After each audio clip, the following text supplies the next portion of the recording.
حضرت صدیق اکبر رضی اللہ تعالیٰ عنہ فوراً سوچنے لگے، فرمانے لگے اگر حضور کا نام بتا دیا یہ تو جاتے ہی فوراً ان کو بتائے گا کہ میں نے نبی پاک کو جاتے دیکھا ہے۔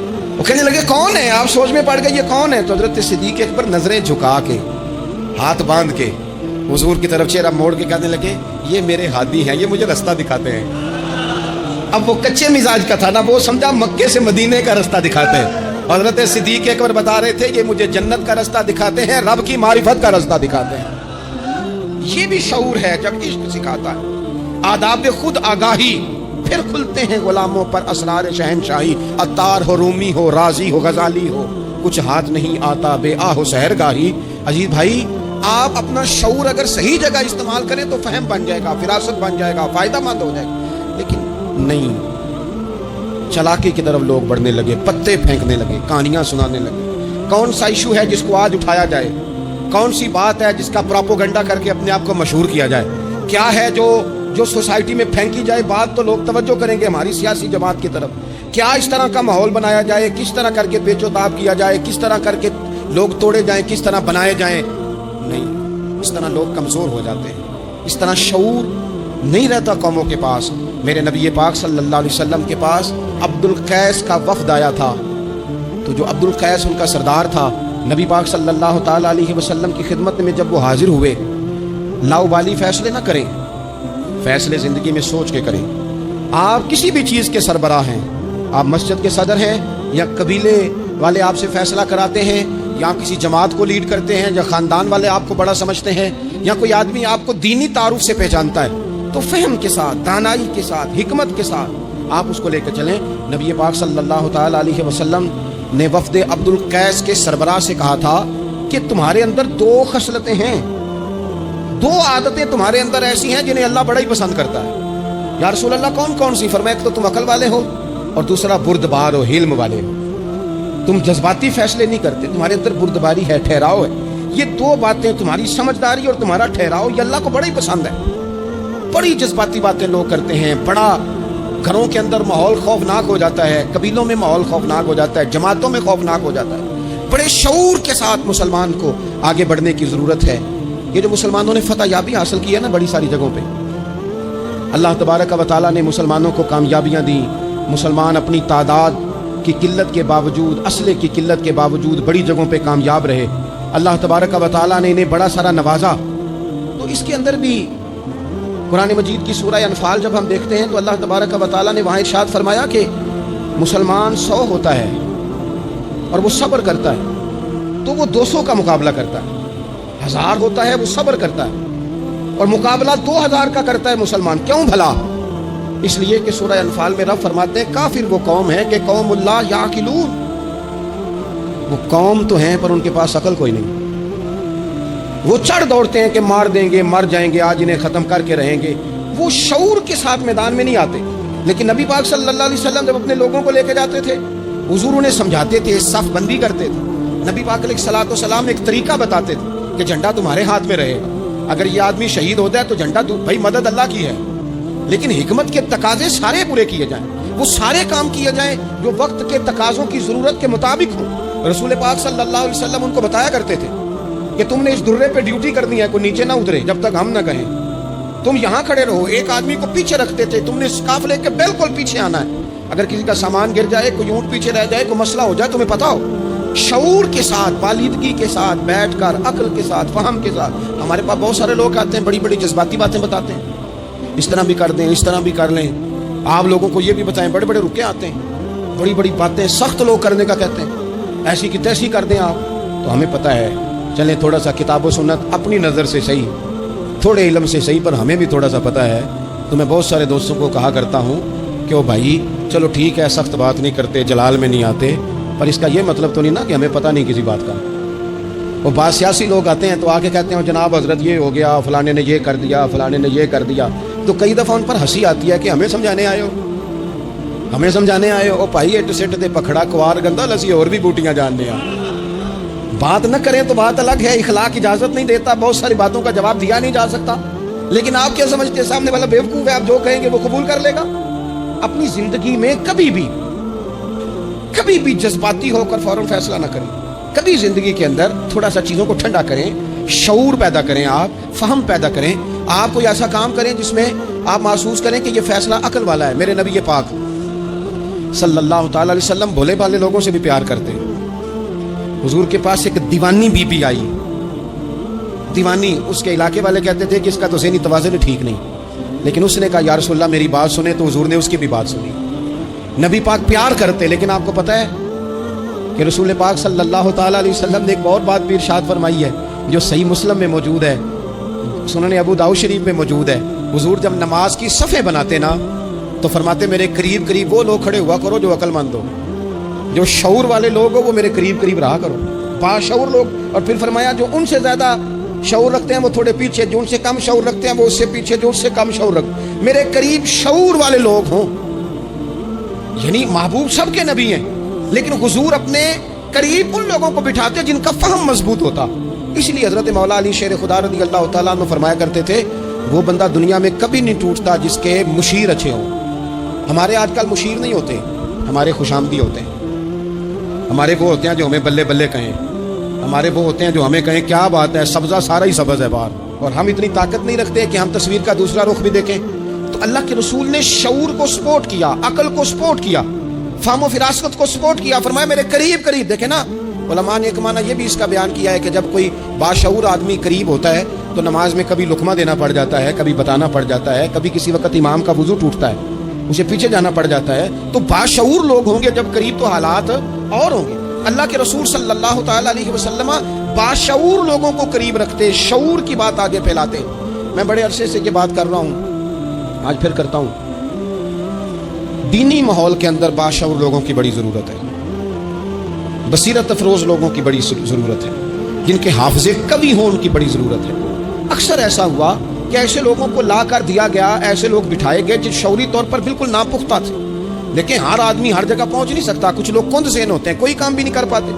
تو زبردستی جبر کرنا کہ اسے مولوی بنانا ہے, اسے مولوی بنانا ہے, اسے حافظ ہی بنانا ہے, بھائی وہ بیچارہ نہیں اتنا شعور رکھتا. آپ کوئی ذہین فتین لوگ لے کے آئیں, باشعور لوگ لے کے آئیں جو سوسائٹی میں کچھ سمجھ بوجھ رکھنے کی صلاحیت رکھتے ہوں. وہ جب دین کو پڑھیں گے اور دین کو آگے پھیلائیں گے تو کچھ تقاضے سمجھ کر آگے پھیلائیں گے. آپ دیکھیے میرے نبی پاک صلی اللہ تعالی علیہ وسلم کے صحابہ کا شعور کتنا بلند تھا. حضرت زید بن ثابت رضی اللہ تعالیٰ عنہ کے ذمہ لگایا حضرت ابو بکر صدیق نے قرآن پاک کو جمع کرنا. فرمایا آپ صحابہ کرام سے لے کے جن کے پاس تھوڑا تھوڑا قرآن پاک ہے آپ جمع کریں, آپ لا کے اسے جمع کریں. اور وجہ اس کی یہ ہے کہ ایک تو آپ نبی پاک کے دور میں بھی قرآن پاک کی وحی لکھتے تھے, اور دوسری بات یہ ہے کہ آپ جوان بھی ہیں اور عقل مند بھی ہیں, لہٰذا آپ سے ہم نفع لینا چاہتے ہیں. باقاعدہ لفظ کے حضرت صدیق اکبر کہ چونکہ باشعور آدمی ہیں, فہم والے ہیں, لہذا آپ سے یہ کام لینا ہے. میں شکوہ نہیں کرتا, لیکن میں اس ذمہ داری سے کہتا ہوں میں قائل نہیں ہوں بچوں کو ڈنڈے مار کے پڑھایا جائے. ڈنڈے مار کے جب آپ پڑھاتے ہیں تو آپ خوف کے سائے میں تعلیم دے رہے ہیں, آپ سے لوگ ڈر رہے ہیں, گھبرا کر تعلیم دی جا رہی. وہ کیا اس سے سیکھے گا جس نے خوف کے عالم میں سبق یاد کیا؟ بچہ استاد صاحب کے سامنے کھڑا ہے تو وہ تھر تھر کانپ رہا ہے, اسے جو یاد ہے بیچارے کو وہ بھی بھول گئے ہیں. اور یہ کام مدرسوں سے زیادہ اسکولوں میں ہوتا ہے, اسکولوں میں زیادہ ہوتا ہے. لائق لوگوں کو, باشعور بچے کو آپ کو پتہ چل جاتا ہے آپ کا بچہ شعور والا ہے, پھر آپ اس کی مناسب کاؤنسلنگ کریں, اسے آپ مناسب طریقے سے اس کو سمجھائیں, اس کو آپ تھوڑا سا مینٹلی طور پر تیار کریں, اس کی نگرانی کریں کہاں آتا ہے کہاں جاتا ہے. پھر آپ جب کسی ادارے میں داخل کرائیں تو پھر باقاعدہ اس کی رپورٹ لیں, پتہ کریں. ہفتوں سالوں بیت جاتے ہیں, کوئی پوچھنے نہیں آتا ہمارا بچہ کیا پڑھ رہا ہے, تو بچہ پھر مان مانی کرے گا. نبی پاک صلی اللہ علیہ وسلم کی خدمت عالی مرتبت میں حضرت انس بن مالک رضی اللہ تعالیٰ عنہ کو ان کی جب والدہ لے کے آئی نا تو انہوں نے آ کے نبی پاک علیہ السلام سے کہا تھا یا رسول اللہ صلی اللہ علیہ وسلم یہ ہمارا بیٹا انس ہے, ہم اسے آپ کا خادم بنانے آئے ہیں. حضور اس میں دو خوبیاں ہیں, ایک تو جوان ہے اور دوسرا حضور بڑی سمجھ بوجھ رکھنے والا ہے, یہ باشعور ہے, آپ کی خدمت کرے گا. خدمت کے لیے بھی بچہ دیا, خدمت کے لیے. حضرت انس بن مالک حضور کی خدمت کرتے رہے, ڈیوٹی کرتے تھے. وہ نبی پاک کے گھر میں چھوٹے تھے, کام کاج کرتے تھے, حضور کسی کو بلانے بھیج دیتے, ازواج مطہرات کوئی کام کر دیتی. فرماتے میں آیا تو تھا خدمت کرنے, لیکن باشعور تھا, فہم والا تھا, کام بھی کرتا رہتا اور مدینے والے کی حدیثیں بھی یاد کرتا رہتا. سینکڑوں حدیثوں کا خزانہ حضرت انس بن مالک نے امت کو دیا ہے. وہ کام کرتے تھے لیکن باشعور تھے نا, تو اپنے شعور کی بلندی کی بنیاد پر کام کرتے کرتے انہوں نے دین سیکھ لیا اور سیکھ کر امت کو اتنا بڑا خزانہ دیا. لیکن اگر آپ جاہل آدمی لے آئیں, وہ جھٹ آدمی لے آئیں جس کا ذہن بالکل بند ہے, اس کو آپ لا کے بٹھا دیں تو سند کئی دفعہ مل ہی جاتی ہے. اعلیٰ حضرت بریلوی سے کسی نے کہا تھا عالم کے لیے سند ضروری ہے, فرمایا نہیں, عالم کے لیے علم ضروری ہے. فرمانے لگے سند یافتہ تو جاہل بھی کئی دیکھے. تو باشعور بنے اپنی زندگی میں, علم کے ساتھ, بردباری کے ساتھ, معاملہ فہمی کے ساتھ اپنی زندگی میں آگے بڑھیں. جذباتی فیصلے نہ کریں, جلدی سے ایموشنل نہ ہو جائیں. کوئی شخص آپ کو کسی جگہ آ کے فٹافٹ گڑبڑ کرنے کی کوشش کرے تو بڑی جلدی اس بندے کے بہکاوے میں نہ آئیں. کوئی کسی کے بارے میں خبر بریک کرے تو فٹافٹ اس خبر کا شکار نہ ہو. کوئی سیاسی آدمی آپ کو سبز باغ دکھانا شروع کرے تو تھوڑا سا شعور ہو آپ کے اندر, تھوڑا سا فہم ہو. آپ ذرا ان نعروں کو دیکھو تو صحیح, آپ کو کون سا نعرہ دیا جا رہا ہے. میں ہمیشہ یہ کہتا ہوں دوستوں سے کہ آپ ہمیشہ سے انہی نعروں پر آپ ووٹ دیتے جا رہے ہیں, انہی چیزوں پر آپ ووٹ دیتے جا رہے ہیں, انہی باتوں پر. زمانہ کہاں چلا گیا, دور college, university, science, technology, computer, دنیا کہاں نکل گئی. اور آج بھی آپ کو کہا جاتا ہے کہ مجھے ووٹ دو, میں سڑک پکی کرا دوں گا. آپ کم از کم اتنا تو کہیں کہ یار ہم اس گلی کے اندر 20 گھر رہتے ہیں تو ہم تھوڑے تھوڑے پیسے ڈال کے گلی خود پکی کرا دیں گے. آپ ہمیں قانون کی بالادستی جو ہے وہ معاشرے کے اندر پکی کر کے دیں. آپ ہمیں یہ بتائیں کہ یونیورسٹیاں کتنی بنائیں, آپ ہمیں یہ بتائیں کہ ہسپتالوں میں نظام کس طرح کا ہے, صحت اور تعلیم میں معیار ہمارا کیا ہے. ابھی تک وہی معاملہ, یعنی میں نے یہاں تک دیکھا ہے, آپ نے ناراض نہیں ہونا, یہاں تک دیکھا ہے کہ میں قبرستان کے لیے جگہ لے دیتا ہوں, مجھے ووٹ دے دو. چھوڑ دو یار یہ کام. اگر ہمیں جینے کے لیے جگہ ملے گی تو مر جانے کے بعد کے لیے بھی ملے گی. اس سے تھوڑا باہر اٹھ کے سوچو کیا کن چکروں میں ہم پڑ گئے. اپنی زندگی بالیدگی والی, پختگی والی بنائیں. آپ جب شعوری طور پر پختہ ہو جائیں گے پھر اللہ تعالیٰ آپ سے بہتر فیصلے کرائے گا, پھر آپ آگے بڑھیں گے. آپ اور میں, ہماری آنے والی نسل تیز تو ہو رہی ہے, باشعور نہیں ہو رہی. ان کے اندر پیسے کمانے کی مشین بننے کا جذبہ تو ہے لیکن تعمیر شخصیت کا کوئی کمال نہیں. لوگ غرض مند تو بہت زیادہ ہیں, درد مند نہیں. لوگوں کی طبیعتوں کے اندر اپنا گھر پکا کرنے کا تو شعور ہے لیکن ذہن پکا کرنے کا شعور نہیں. اس کا نقصان یہ ہو رہا ہے کہ بڑی بڑی کوٹھیوں سے نفسیاتی مریض نکل رہے ہیں. بڑے بڑے مالدار لوگ ایسے ہیں کہ جن کے پاس جو کہ سارا دن جھوٹ بول کے گزارا ہے, سارا دن شو کرنے کا شوق ہے, سارا کچھ دکھانے کا شوق ہے. ان کے پاس سارا کچھ تو موجود ہے لیکن قرار کی نیند نہیں, مسلح کا ذوق نہیں. میں اکثر کہتا ہوں کم سونا ہی بیماری نہیں, زیادہ سونا بھی بیماری ہے. کم کھانا ہی تکلیف کا باعث نہیں, زیادہ کھانا بھی بڑی آزمائش کا باعث. اور میرے بھائی اقبال جیسے لوگ رو پڑے, کہنے لگے بے وقوف ہونا ہی مسئلہ نہیں, زیادہ چالاک ہونا بھی بڑا ہی مسئلہ ہے. رو کے کہنے لگے عقل کی گتھیاں سلجھا چکا ہوں, خرد کی گتھیاں سلجھا چکا ہوں. یا رب مجھے صاحب جنوں کر دے, یا اللہ مجھے کوئی ذوق بھی دے دے, کوئی میرے اندر درد بھی پیدا کر دے, کوئی مجھے محبت بھی دے دے. عقل ہی عقل رہ گئی. میرے بھائی باشعور, حلیمی, بردباری, ٹھہراؤ, مزاجوں کے اندر قرار.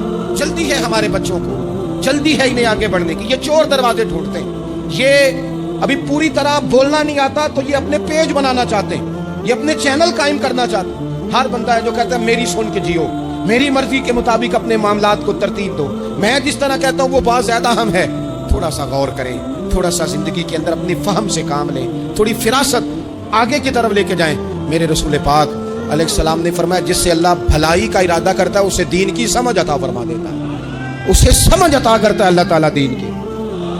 حضرت سیدنا احمد بن ابی عاصم انطاکی رحمۃ اللہ علیہ فرماتے ہیں کہ اگر تو دیکھنا چاہے نا کہ تو عقل مند ہے کہ نہیں,